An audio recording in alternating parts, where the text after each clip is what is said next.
Hello, everyone, and welcome to For the Love of Animals, a presentation of Pinellas County Animal Services and Inspiration 1110 AM. I'm your host, Len Szynski from the Pinellas County Communications Department. For the Love of Animals is a celebration of our connection and commitment to all things animal-related in the Tampa Bay area. And during the next hour, we'll be sharing with you information about the animals we love and the services and programs provided by Pinellas County Animal Services. Now, as many of you know, Pinellas County Animal Services is a department of the Board of County Commissioners in Pinellas County, and as such, your tax dollars go to fund much of its operation. And while the department budget covers staff salaries, building maintenance, and various other day-to-day expenses, much of what is used to keep the animals as comfortable as possible is provided by private donations through the Animal Welfare Trust Fund. And here with me this morning to talk about this very important resource is the Director of Pinellas County Animal Services, Mo Freaney.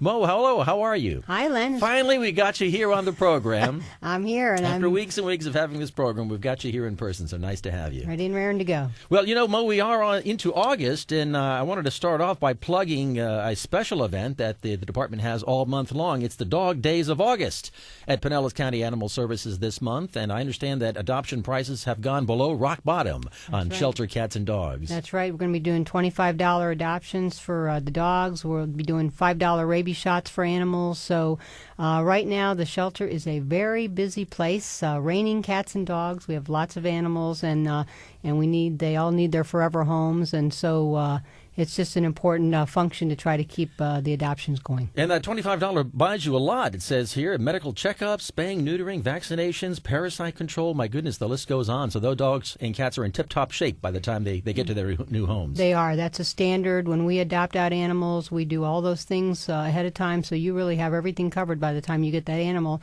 So all you got to be is a good, responsible pet owner, and for a pretty reasonable cost, you can go home with that lovable dog or cat. I know those lovable dogs and cats really rely on the Animal Trust Fund. So tell me how that works a little bit.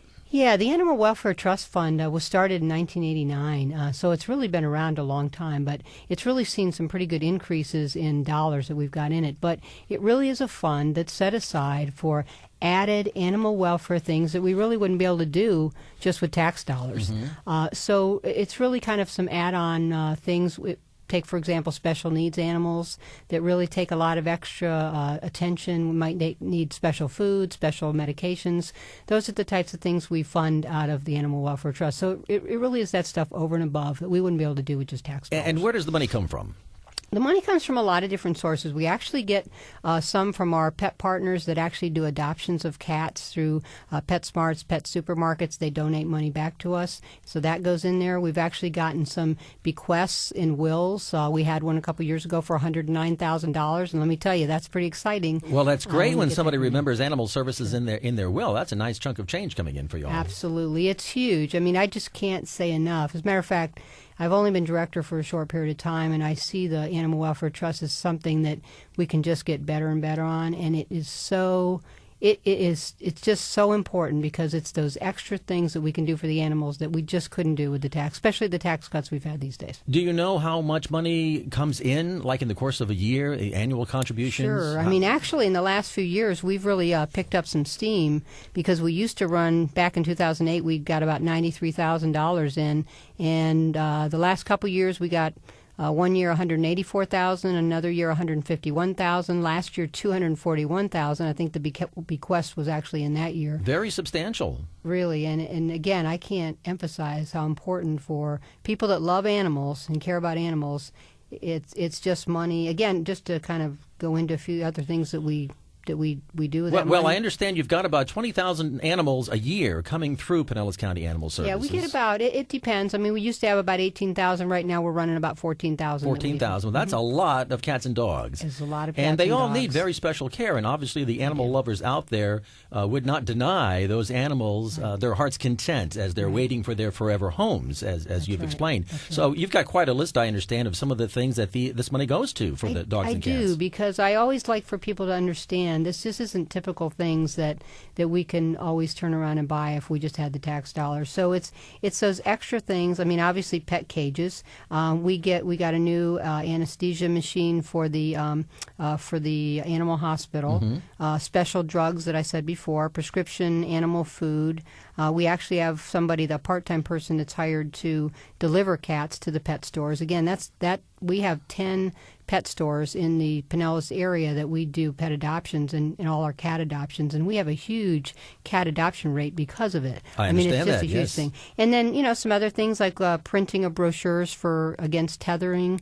That was done. Right now, we're actually waiting for a shade structure to be put in one of our playgrounds for animals because the volunteers come.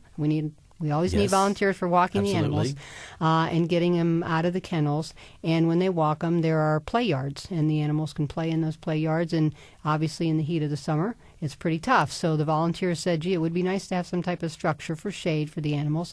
So we're getting a really nice shade structure there. Swimming pools, because the animals like swimming pools. Wow, it sounds pretty lavish. Sure, it just does a lot of good things. And when you go in there and see the animals and you look at what you can do with that extra money, it just makes a difference. Well, and it makes for a happier, healthier pet, and one more prone to be adopted, as you've said. Now, I understand you will accept donations of a different sort. It doesn't have to be money that people donate. They can donate goods and services as well. Is that true? Absolutely. I mean, right now we have a wish list, and on that wish list is a refrigerator to hold medicine in our clinic. Dog treats. We like the milk bones, if you can get those. Cat treats, cat toys, peanut butter for the Kongs, towels, collars, blankets, leashes, newspapers. And we have a very specific wish list because there's just certain things we need, certain things we don't. But all those are things that we can't get enough of. And certainly people can check on the Animal Services website to get a look at that list and maybe match it up with some of the things that they have at home that they don't need anymore. Do you ever have drives fundraising drives at the organization?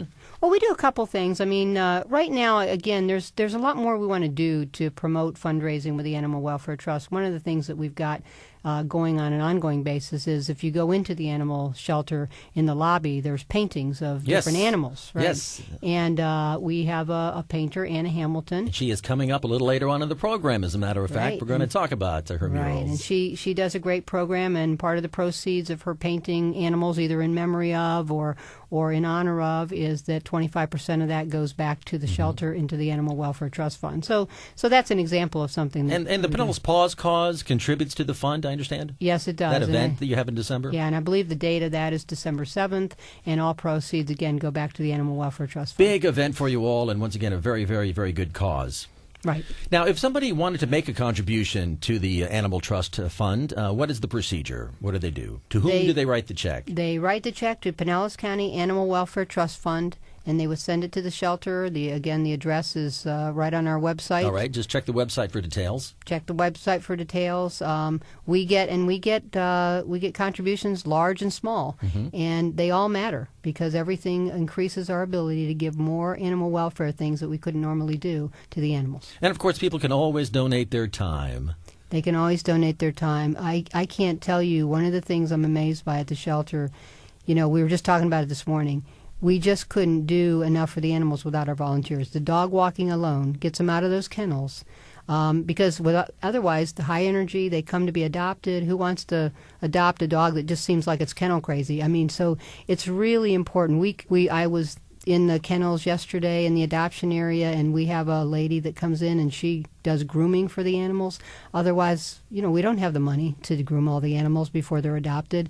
And so, it's just really critical things like that. We just value it so much, and we can't get enough good volunteers, but we have great ones. So the Animal Welfare Trust Fund, the details are on the website, pinellascounty.org/animal services. So if you've got $5 to donate, we'll take that, or see your lawyer if you want to put Pinellas County Animal Services in your will. That's right. We take them large and small. I was sharing earlier, we had a young girl about 10 years old, Thea, who actually too young to volunteer. She went out and she sold some animal bows, and she collected about $23, and she donated it to the Animal Trust Fund. She actually came in with the cash and gave it to us at the shelter, and later on we had her come back for a tour of the shelter with her sister and her mom. And, and again, that's good too because they get to see what's happening there. Every donation is important. Every donation's critical. Well, Pinellas County Animal Welfare Trust Fund checks. There we go. All right, write that on the top of the check. Thanks, Mo, very much for being with us today. Thank you. Well, we've been talking about the Animal Welfare Trust Fund here on For the Love of Animals, and coming up a little later on in the program, we'll tell you about a way to contribute to the trust fund as you memorialize your pet in oils, as we mentioned that Murals for Mutts mural at Animal Services. But more details about that a little later on. But first, everybody wants a good-looking animal. Pet grooming is an important part of the bond between pet and pet owner. When we come back, some tips on pet grooming from Dr. Caroline. Stay with us. And welcome back to For the Love of Animals, a presentation of Pinellas County Animal Services at Inspiration 1110 AM. I'm Len Szynski with the Pinellas County Communications Department. Everybody wants a good-looking pet. Now, you can spend a lot of money on professional pet grooming, but you can do a lot of simple grooming tasks yourself for a happier and healthier pet. Grooming can also be a nice bonding experience between pet and pet owner. And with me today to share some advice on this subject is Dr. Caroline, Director of Veterinary Services for Pinellas County Animal Services. Dr. Caroline, how are you? I'm doing well. How are you, Len? Good to have you sitting over there today. Oh, it's great to be here. Always nice to have you on the show. How well do dogs and cats groom themselves? Well, that really depends on the breed and the length of the hair. So cats are very good at grooming themselves, but we find a lot of our long-haired cats need some of our help. And dogs, they're not as good as cats at grooming themselves, and so they need a lot of help from us, especially those that have longer coats. And that's kind of the key. A long-haired dog is going to need a lot more attention than somebody with a little shorter coat. Oh, definitely, Len. I think that's obvious. Well, let's start with the basics then. How often should you brush your cat or dog? Well, you know, a lot of that is going to depend on how well your pet tolerates it and how much they shed. But I recommend, you know, if possible, brushing your pet daily is a great way, you know, for them. A lot of pets really, really like that. That gets them very, very used to being handled. And especially if we have a pet with long hair or hair that easily tangles, it's a really good way to prevent mats from forming that can be very, very painful and sometimes require to actually be cut out of the hair. And I would imagine if a dog goes out into the yard for any length of time at all, they should be brushed pretty regularly. Definitely. And we see, and you know, in Florida, we have a lot of those tag-alongs or stickers or whatever you want to call them that grow in the grass or the weeds that some of us try and pass for grass that'll get stuck in the hair. So those can definitely be a problem. So brushing those out before they get knotted and caught up in that hair is really important. When is it time to give the dog a bath? How often should we do that? I recommend bathing, as a general rule, a dog once a month. Okay. And we don't want to bathe them more frequently than that because that can strip some of the valuable oils out of their hair, coat, and skin. Now, there are some dogs that have skin problems, and so your veterinarian may recommend more frequent bathing with medicated shampoo. So that would be something different. But as a general rule, once a month. But generally speaking, do people give their dogs baths too often? Some people do. Some people do. Now, you know, sometimes when you have a new puppy and it gets some poo on it, or maybe it, you know, gets a little bit of mud on it, sometimes it does need a bath. But I try and, if you can possibly do a spot clean in between those once monthly baths, that's best. Where should you do it? Inside, outside? Put it in a big tub. Use the put it in like a big galvanized tub, or use the tub in the bathroom. Or where should you do the deed? Well, we're lucky in Florida that we've got pretty temperate weather all year long, and so most of the year you're fine to bathe your dog outside. But we want to be careful in the colder weather that your pet doesn't get too cold, you know, when we're bathing. Sure. And so, you know, just think of your own comfort, you know, kind of like what you would do for a baby. Test the water on the inside of your wrist. Make sure it's lukewarm. Make sure your pet's toweled off afterwards and blown dry if need be. Make sure they're not shivering, you know, after the bath. If that's the case, they probably need to be in a warmer environment. I tried one time, this cat I had, I tried giving the cat a bath once. I only tried it once. Try be the operative word. I was not successful at completing the endeavor, and I only tried it once. Was my cat unusual? Are there cats that tolerate being given a bath? There are cats that tolerate baths, but as a general rule, I don't recommend bathing cats. Having been in a similar situation as you, Len, I've bathed a couple cats in my life, and I have some scars to prove it. Ooh. And so I really don't recommend it. Cats are very, very good at grooming themselves, and so, you know, unless the there's a really big mess in the fur or something stuck in there. And at that point, probably enlisting the help of a professional groomer or even talking to your veterinarian about sedation would be the way to go. What are some of the things to watch out for now? Soaping, getting soap in the eyes, is that a no-no? Or use of a hair dryer? You want to be careful not to get it too hot. What are some of the things to watch out for? Both of those are really good points. And so making sure we keep soap out of the eyes, we keep water out of the ears because that can cause ear infections. Those are important things to consider. They do make tearless shampoos, just like they do for babies, that you can use in your dog to help it, just in case you get a little bit in the eye. But trying to keep soap away from the face in general is a good idea. As you're washing the dog, the animal, what should you look for? Like ticks and fleas, maybe skin rashes? What should you keep your eyes open for? You should be looking for all of those things. So fleas you're typically going to see. They're very, very small. They're black. You're going to see them in the fur. Ticks, want to look for those up against the skin, typically around the face and between the toes and the armpits. If you see any of those, you want to remove them and make sure you have a flea and tick prevention on your pet to make sure they don't get any more. Definitely want to look for evidence of fleas. So that would be fleeters. So that's kind of a black granular material that when it gets wet turns kind of a dark reddish color. Oh my, that would be flea poop. And even if you don't see live fleas, that would be evidence that your pet has fleas. You want to make sure make sure they're on a flea preventive. And then any sort of rashes or anything like that you might see, especially under heavily matted fur. If there's an open rash or it's oozing or ulcerated, that would be a reason you'd want to see your veterinarian to make sure that doesn't need antibiotics or further care. Can they pick up ticks pretty easily, even in just the backyard? They can. Well, luckily, in Pinellas County, we're pretty densely populated, and so we tend to have ticks in pockets. It's not something that we see everywhere across the county like you would in a more wooded area. But ticks are attracted to long grass and bushes, and so especially if you walk your pet in a lot of unmaintained areas, we can see that. I've also had clients that have gotten ticks in their yard through shipments of mulch and things like that. So it's a good idea to check your pet periodically to make sure they haven't picked up any. What about teeth, eyes, and ears? Some of these little tucked away places. I would imagine it's very important to get those clean. It is. It's important to clean the ears out, and I usually recommend doing that at least once a week. Some pets you can get away with every 2 weeks. That's really important. Make sure you're using an ear cleaner specifically for dogs that you get from either your veterinarian or the pet store. And our pets that have a lot of hair in their ears, we want to remove that hair, so pluck that hair out because that can trap wax and moisture and make them more prone for ear infections. Usually the eyes don't need a whole lot of maintenance unless we have a little bit of discharge. You can use a soft warm cloth and kind of comb that away. Now when it comes to teeth, just like with us, daily brushing is ideal. Now making sure, of course, you're using a toothpaste that's specific for pets that they can swallow because they're not going to spit like we do. So don't use Gleam. Yeah, don't use Gleam, no Colgate. Get something specific for your pets, and ideally that would be done on a daily basis. Can I do it myself, really? Will a dog tolerate having his teeth cleaned by me? A lot of dogs will, but it's something you need to kind of get them used to. If they're a puppy, starting them really young, getting them used to handling their mouth, sticking your fingers in there, and then getting them used to a toothbrush is really important. If you're starting with an older dog, your older dog may or may not tolerate that well. You just want to gradually get them used to some gentle touching, kind of manipulating their mouth. And there's some pets that they just aren't going to let you do it. Now, I know it's very important to keep dogs and cats' fingernails trimmed. Now, I'm always afraid of maybe trimming off too much.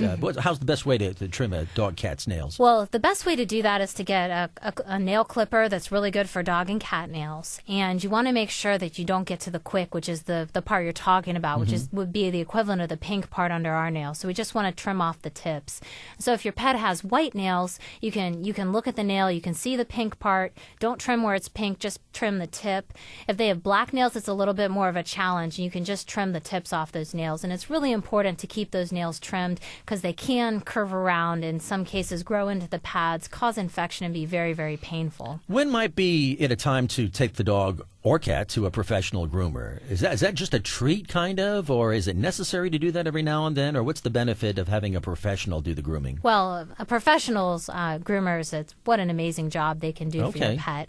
Definitely if you have a pet that requires grooming, so something like a poodle or a Bichon or a Maltese, a long-haired cat, those kind of animals, typically they need their hair trimmed from time to time, and they need some professional grooming there, especially if you want them to have the typical haircut. And so those are the kind of dogs that are going to need to go to a professional groomer more frequently. And a lot of owners can do those kind of groomings at home, but the groomer makes it look really easy. It's kind of like if you've ever tried to cut your own hair. I know I've done that I did before. once when I was 10 years old, I think. It didn't work really well. So the same thing with your pet. And so you can do it at home. There's some great instructional books and videos. But the first few times, it's probably not going to be as pretty as the professional. And definitely enlisting their help. If your pet has a lot of mats in their fur that are really close to the skin, I'd really recommend at that point to get with your veterinarian or a professional groomer to help get those mats out, because it can be really easy to cut the skin and injure your pet while you're trying to get those off. So do it by yourself. Do it yourself, maybe on a weekly or daily basis, but every now and then let the professionals have a crack at it, and your dog will be happier, and you will be happier too. And it's definitely worth the money. And what about foods? Real quick, what about foods? A lot of times the foods will advertise impacting the quality of a dog's coat. Is that work? Is that true? They can. The things that we find really impact skin and coat health the most are vitamin E and omega-3 and 6 fatty acids. Okay, so foods that are enhanced with those, or supplements specifically for pets that you add into their food in those regards, can really help moisturize the skin and hair coat, make it a lot shinier and a lot more healthy. Okay, well, we can all expect our animals to be much better looking after today's program. Thank you, Dr. Caroline. Thanks, Len. I'd like to thank my guest on this segment of the show, Dr. Caroline, Director of Veterinary Services for Pinellas County Animal Services. And remember, if you have a question for us, simply email it to us at animals@pinellascounty.org. Coming up after the break, we'll find out more information about the pets we love and some of the important programs provided by Pinellas County Animal Services. So stay with us. Well, we're back. Welcome back to For the Love of Animals. I'm Len Szynski with the Pinellas County Communications Department. When we think of the great painters of all time, we may think of Pablo Picasso or Leonardo da Vinci, who painted the Mona Lisa, even Salvador Dali, whose works are exhibited locally in the Dali Museum in St. Petersburg. But at Pinellas County Animal Services, the artist most revered for a wall full of pet portraits that's growing every day is local artist Anna Hamilton, founder of Murals for Mutts here in Pinellas County. She is saving pets one brushstroke at a time, and she is with us today on the program. Anna, hello, how are you? Great. Welcome Happy to the to program. be here. I don't know how many people have been to Animal Services lately. I was there about 2 years ago when you started the mural. It is a sight to behold. It's growing. I'm painting them wherever I can there. There's still plenty of room. Starting a new mural next week. And it would be great for people just to go take a look at it. Go check it out. They're the community's animals. You can have one painted down there. Now, we've talked about the fact that most people would get into a lot of trouble by painting on the walls of a government organization, a government building, but you do it every day for a very, very good cause. We alluded to that cause earlier in the program, but the proceeds for the murals go to help fund the Animal Welfare Trust Fund. Very, very important resource for the dogs and cats up for adoption at Animal Services. But first of all, let me ask you, how did you get started painting animals? Well, I've been painting my whole life. I was pretty much born painting. I have a lot of artists in my family, and we also were big animal lovers, so I would sketch my cats and dogs, and that's the beginning of that. On horses, I loved all animals, so to be able to paint, I did a lot of practicing when I was young with animals. But the murals started in Pinellas County in 2010 when I was looking for an idea for a wall in Dunedin. Mm-hmm. And if anyone's familiar with that mural, there are now over 600 animals. And what is that? That's the Dog Eden? The Dog Eden mural, yes. I never would have thought. I thought that it would have been 50 animals and it'd make a cute little mural, and it just was such an overwhelming response that I had to try to find new walls to do this, and people love their pets. It is spectacular. It really is. And how did you get started with the idea of a mural for the wall at Animal Services, of all places? Well, we have one of the Pinellas County employees. She lives in Dunedin, and she saw it and just thought that would be a great idea to do at Animal Services. So she contacted the powers and of who could make it happen, and they contacted us, and we got it together and said, well, that'd be great. And because it not only beautifies the building, it's going to a good cause, and the people love to see their pets painted. And it certainly is inspiring. I mean, it's all about cats and dogs down there. So when you walk into the building, you get hit with this very inspirational mural, and it just kind of puts you in the mood to interface with those animals. Now, the idea of memorializing cats and dogs on the wall, do you remember the first mural that you painted there at Animal Services? Do you remember the first dog that went up on the wall? We actually had such a great response. I think I painted probably 10 of them to begin with. Okay, so there were right to the right when you go in is the first little group of animals that I painted there, and they were all dogs and different big dogs, little dogs. There was a Doberman, 3 little white Maltese. But just a great variety of animals there, and it's really fun to look at. Now, the idea is that anybody can have their animal memorialized on the wall for a small fee. Yes. And the fee is $100, and $25 of that gets donated to the Animal Welfare Trust Fund. Directly to the Animal Welfare Trust Fund. And also Murals for Mutts is a 501(c), so your donation is tax deductible also. Now, do they have to bring their dog in to sit for its portrait? Or No, that would be very difficult, moving objects. That would take a while, I would imagine. Yes, you email a photo or you can send it to our P.O. box, and all the information is on our website. We just thought this was a great idea rather than the buy a brick programs where you just have a name or something. This way you're actually getting a portrait painted where we take a photograph of it, we send it to you through your email. You can go visit it.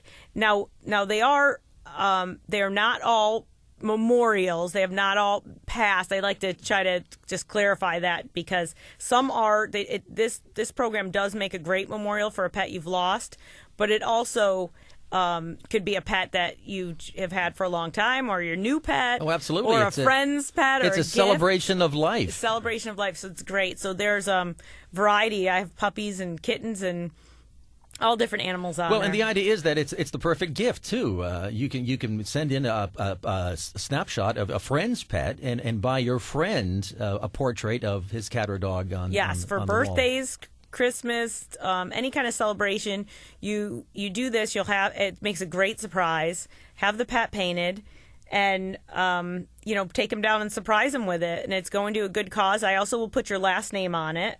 So you could have like Cookie Smith or something like that. So it is you. It shows your donation and your pet on the wall. So when you get the request, do you then schedule a specific time when you paint the painting on the wall? I do. Some people, I will paint them if they want to come watch me paint. They can request that. Usually it's done within a week or two of the time you submit the picture. But if you have a birthday or something that's has a timeline, you just let us know and I'll have it done. And I would imagine it's great if you can take a picture of the pet on the wall and then hang that on your own wall. Absolutely. That's what I tell people all the time. You could get two, you can take a picture of it. It is a real portrait, have it put on canvas or just frame it, blow it up and frame it and hang it in your house. So people are pretty happy with your work, I would imagine. They are, and I love to see people's reactions when they see them for the first time. I've seen a lot of tears and smiles, and it's just nice I like to hear the feedback that I've captured the pet. How long does it take you to paint a completed portrait? It depends on the size of the animal and actually the colors. They can take anywhere from a half hour to an hour and a half. I'm a pretty fast painter. Solid colored animals are easier for me, take a little less time. Tabby cats, tiger stripes, and brindle dogs actually take a little more time because I have to layer the paint, so it's interesting. Well, do you do individual portraits? If somebody wanted, if they were so enamored with the job you did on the wall, would you do an individual portrait from them for their own wall, let's say? Yes, absolutely. I have a studio in Dunedin, and you can reach me through the Murals for Mutts site, and I could do a portrait on canvas for you also. And you do cats as well as dogs? I love cats. More cats than dogs, or the other way around? Well, there are always more dogs than cats. Okay. I can't really get into the psychology of that, but definitely a lot more dogs are painted than cats. And you were telling me earlier that you will group the cats at Animal Services in like a specific location on a tree or something like that? Well, I have a tree started in a couple areas, and what I do is I add branches as the cats kind of come, and I'll put cats in trees. But I also will have cats that go with dogs, say a family Milo of and a Otis. dog and cat. You get a dog and a cat together, and then sometimes I'll just have them lay together or whatever. I just kind of, it's like a puzzle. I try to fit it together, make it work. And you're starting a beach scene, I understand, and that sounds exciting. Yeah, it's going to be great. I'm going to do a beach scene behind the desk. It's actually a pretty long wall to brighten the place up and kind of give it a Pinellas County feel. It's our great beaches that we love. And dogs frolicking on the beach? There will be some small dogs on the beach kind of running around, and a nice skyline. It's going to look just like Fort DeSoto Park's Dog Beach, I'm sure. That'll be great. Now, how much room do you have left at Animal Services? 2 years ago when we talked, you said you were going to be there for quite a long while. How much more time do you have to go? How much more space do you have to fill? Well, this could be going on for a very long time. There's lots of walls, and I can have them up the walls and in different. We have a cat room, and then they have the adoption center room. There's different rooms and different walls, but there's lots of space, areas that the community can go to. Sure, yeah. Mm-hmm. So if anybody hasn't been there lately, there are a couple of good reasons to visit in August. Number one, they are promoting the Dog Days of August, so you can find special adoption prices on adoptable dogs and cats right now. And it's free. There's no cost. There's no cost of admission. You can admire all this great artwork absolutely free, and it is quite a sight to behold. Yep, you might want to go in and volunteer or pick up a new best friend. It's great. Just go check it out. Now, you've been busy at some other buildings in Pinellas County, too. Your artwork adorns the buildings in St. Petersburg. We mentioned Dunedin. Where else can people see your work? I'm over in Tampa. I've ventured over to Hillsborough County a little bit. I have a little pet store over there that's having a mural done. The one in St. Pete, that helps Pet Pal. And Dunedin, there is actually 3 locations. One that's active at the House of Beer. Dunedin loves their dogs. So, well, we all love our dogs, but Dunedin, it just took off like crazy. I have one at a doggy resort in St. Pete. You'll see them kind of pop up in different places. And I have ACT in Tampa, which is the Animal Coalition of Tampa. So there's a variety of them. So if you're driving down the street and see some dogs on the wall, then I probably painted them. And, of course, a lot of good examples of your work on the Murals for Mutts the website. Yes. So share with us that website address real quick. Muralsformutts.com, and then it's MURALSFORMUTTS.com. We'll check it out. That's it. Thank you. Thank you, Anna Hamilton.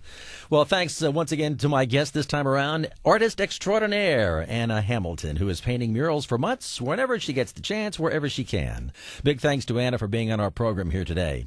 We'd like to remind you that Pinellas County Animal Services is always looking for volunteers. If anyone in our broadcast audience is interested in volunteering their time at Pinellas County Animal Services, complete information is on the Animal Services website. That's pinellascounty.org/animal services, one word.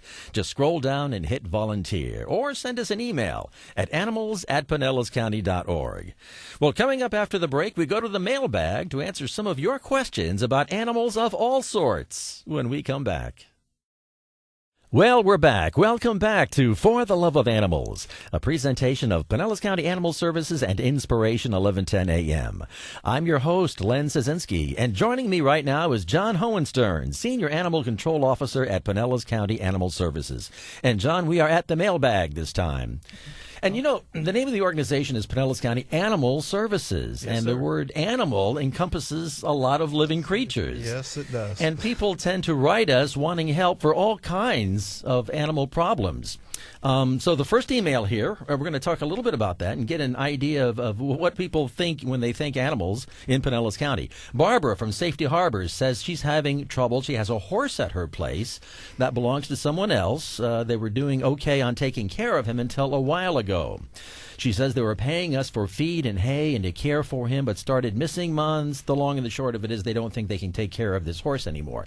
A lot of horses in Pinellas County. People would be surprised, I think. Right? I think it's several thousand, they say. And they're all kind of squirreled away in all these big lots. People don't really want people to know they have a horse sometimes. Well, or in real stables or whatever, so. But how closely, or does Animal Services control horses? Do you need a license for a horse, or how does that work?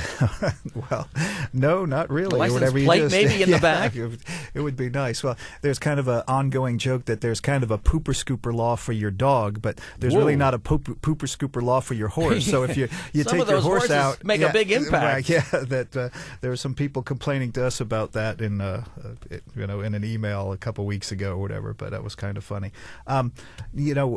An animal is any living dumb creature, and if we are hear about animal cruelty, it's our job to look into it. Primarily we deal with domestic dogs and cats. If we do get a complaint about a horse, thank goodness, we've got a great relationship with the SPCA and our partners there, and they can respond and they can take care of them. As a matter of fact, that complaint right there was resolved earlier this week. Okay. Wow. Via the SPCA and the two. The friends, because it was a friend that had the horse that was declining in care, and it's actually now at a rescue in Sarasota. Okay, so you guys it did get work resolved. With community partners. Yeah, well, we need them for sure. I know that for several years that Pinellas County offered a plan for hurricane evacuations with horses. That they opened up Walsingham Park as a place for people to put their horses, and that's been discontinued. Right, a staffing thing, and then kind of a property thing where if you've got a large animal like a horse or a cow, whatever, you need to have a plan and you need to get it out of here. You need to have a plan and get it going. Well, it's good to know that we can help people with their horses with these partner agencies. Absolutely. Linda from St. Petersburg says, does the county still provide fruit rat traps? Thank you. Did we ever do that? No, we get confused with certain cities that might have done the program. The only city that I know of that still actively does that is St. Petersburg. Okay. And they will come out and hang fruit rat traps in your tree or in your backyard or whatever. But no, the county's never done that. Okay, so they're confusing us with another organization then. Which happens all the time. And rats are a problem in Pinellas County. Yeah, because it is an animal. It's an animal, and they're all over the place. Right. Even the most fastidious housekeeper has them because of all the fruit trees and people leaving out the dog food and the pet food and the bird food. Right. You never know who's coming up for a free meal. But there are a lot of extermination organizations out there that can handle nuisance wildlife. Yeah. Or you can just do it yourself. Well, truly, that is true. There are a lot of resources out there on the market, but it's kind of a private thing. It's up to the homeowner to take care of that problem. Right. Yeah. And 90% of it is just taking away the food source. Yeah. Once the food source is gone, they're not going to be hanging around. They'll go to the neighbor's house. Right. Exactly. Absolutely. There's always a neighbor who has some food sources out in the backyard. Right. Okay, Barbara from St. Petersburg once again says, I have wild raccoons in my ceiling. What do I do? Do you interface with raccoons? I know the rabies program, raccoons are a big factor concerning with that. But nuisance raccoons, is that your area of concern? No, we we're out of the wildlife business. We are now strictly dealing with domestic dogs and cats. Okay. A nuisance raccoon that's living in your attic or your ceiling or whatever, I'm afraid you're going to have to call a wildlife trapper or rehabber that will come and remove them for a fee. What role does the Florida Fish and Wildlife Conservation Commission play in wild animals being a problem in Pinellas County? Well, that's a good question. Okay. Well, because I know we call them out. The county does. If there's an alligator spotted in somebody's lake, they will be instrumental in removing an alligator. Right. If it's an immediate public safety type thing, the Fish and Game will respond or whatever. But just like the coyotes that we're having a problem with right now, there's really not a lot that unfortunately you can do other than know they're in the area and control their food source and make a lot of noise when you see them. Okay. Well, let me talk to you about chickens then. If we can't do anything about the rats and the raccoons, maybe we can do something about the chickens. Nancy she's in St. Petersburg. It's very, very close to Leelman. But she says chickens living in small quarters in the direct sun with only a small area that is covered in which they can walk around. Here's the address. Anyway, she has a problem about some backyard chickens. Now, I happen to know that backyard chickens are okay in unincorporated Pinellas County and many of the municipality. Yes. There is an ordinance that allows that. The ordinance is pretty strict as to how the homeowner needs to provide for those chickens. But if there's a problem with chickens, who is the agency responsible for enforcing the parameters of that ordinance? Well, hopefully it's the municipality itself that has their own chicken ordinance, and their code enforcement will take care of it. But it's actually the county code enforcement here that takes care of it. That they do not fall under our purview. So if you have problems with your neighbor's chickens, you call code enforcement, right, rather than animal services. And I'd probably start with the city if you live in a municipality before you go to the county, because usually the cities have stricter ordinances than the county does. And once again, the county ordinance does not apply countywide. It only applies to the unincorporated neighborhoods in Pinellas County. All right, man, we've gone through a lot of that. All right, back to cats and dogs. Wayne from Seminole says, our cat Sheba has lost her collar and ID tag. Do we have to bring her in to get another tag? Which is a good question. Do you have to come in person if you need a replacement tag? No, as long as the tag's valid, the rabies vaccine is still good for the animal. No, you can come in and get a replacement tag. It's for a cost of $5. So, but do they have to come into the animal services? Well, no, they don't physically have to, but they could send us a check for $5 and a little note saying exactly what happened, and with their information. And as long as like I said, the rabies shot's valid and the tag is good, they can get a replacement tag. Okay, so that makes it a little more convenient if somebody, because the collar fell off apparently this one animal, and I guess that happens a lot. It does. Lisa from Gulfport says she has a stray cat. She found this stray cat. Cat's about 6 months old. She says it needs to be picked up. Can you please call me to discuss how this can be done? She wants to put it in a crate, yada, yada, yada. Do you do that? Do you go to people's houses and pick up stray cats? Yeah, just about every day. Yeah, we do. All she has to do is give us a call, 727-582-2600, and then she can arrange a pickup of the stray cat. And if she wants to be the one that actually puts it in the carrier, she can do that. That's fine.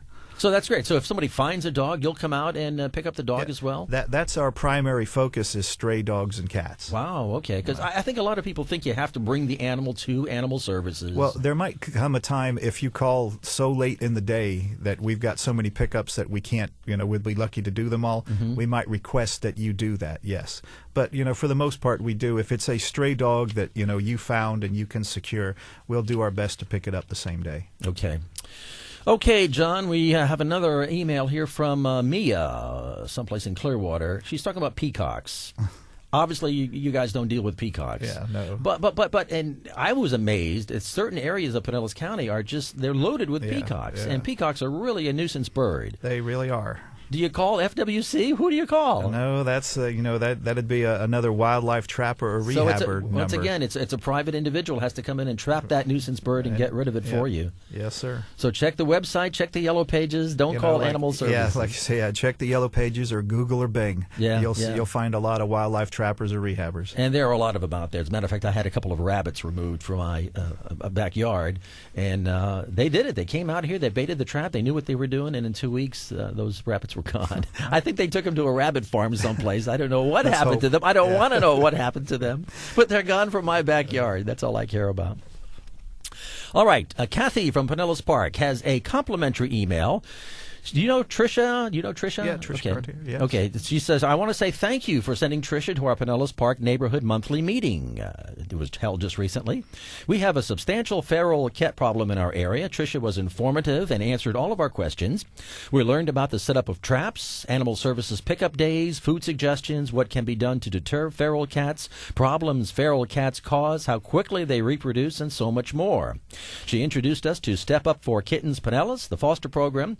We give her a thumbs up for her time and knowledge. Please pass this message on to the appropriate person in charge. So, boy, she really covered all the bases in that presentation. Yeah, she sure did. She did a great job, and yeah, that email's already in her folder for her evaluation. Yeah. Well, and I know we've talked about this before. You guys do a great job of going out into the community and bringing information to groups of people such as these. Yeah, if we're invited out to the community, we'd make every effort to get on out there, whatever, if we can. Yes. And it sounds like you guys do a great job covering all the bases, giving people information they really need to know about. It's really funny when you go out to an event like that, especially a homeowners association or something. Everyone, has that one question that they want to ask. Yeah. And usually by the time you get through the 30 or 40 people that are there, you've covered everything. So that's great. Well, John, look at the time. It brings us to the end of our program, amazingly enough. Well, I want to thank this guest this time around, John Hohenstern, Senior Animal Control Officer with Pinellas County Animal Services. You have been listening to For the Love of Animals, presented by Pinellas County Animal Services and Inspiration 1110 a.m. Be sure to be with us next Saturday at 11 a.m. for another episode. And if you have any questions or comments on anything we've talked about on the program, just send us an email at animals@pinellascounty.org or give us a call at area code 727-582-2600. For more information on Pinellas County Animal Services, including photos of the dogs and cats up for adoption this week, go to our website, pinellascounty.org/animal services. Once again, thanks for listening. I'm Len Szynski with the Pinellas County Communications Department. Join us next time for The Love of Animals.